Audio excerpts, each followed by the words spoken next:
Library reading wrap up for these 5 books. These are my latest library reads. I checked these out on my most recent library date with me. So go check out that video first and then come check out the library reading wrap up. And now back to you. Honestly, I expected a little bit more from this one. I absolutely loved the first one. So if you haven't read the first one, read that one first and then read this one. I saw a video recently saying that this one was even better than the first one.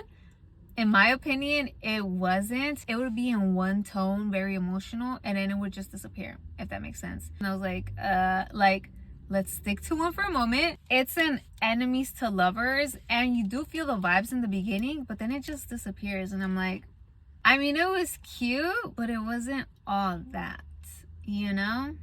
In your dreams, you guys, I expected a lot from this one because I love the other 3 books, especially Practice Makes Perfect. That's my favorite one from the whole series. This one just didn't give, to be honest. I feel like the characters didn't emotionally connect. I didn't really vibe with it. I was like, what? I finished it and I said, it would bring up the other characters from the other books, and I was more interested in that, dude, than like what was going on, because it just really wasn't giving anything.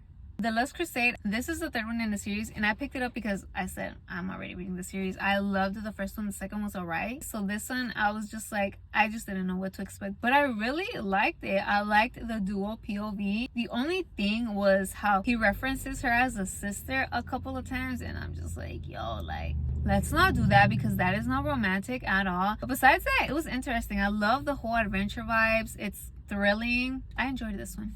You Will Remember Me, this one wasn't thrilling at all. It didn't give anything. It was very predictable. There was no suspense. There were all these secrets which I thought were gonna be like big major secrets, which some of them were, but it just kind of gave it to us without no suspense, without nothing. So it was just like but again, they were kind of predictable as well. So this one was just a no for me. Dirty Letters. This one was recommended as a dark romance. Let me tell you that there's nothing dark about it. There's nothing dirty about it. It didn't give nothing. She's struggling through something and she has this phobia. She has a lot of trauma and she's been working on her healing journey. And I don't know, just probably because me being in my healing journey and being single, I'm just like, like trying to be in a relationship while healing, I'm just like, I mean, if it comes, it comes, I guess, but that's just me personally. And I feel like he just wasn't helping her healing all like that.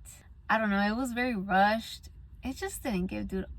It didn't give. And to be honest, all of these books didn't really give. The only one that gave was the one that I thought wasn't gonna give as much, which was this one.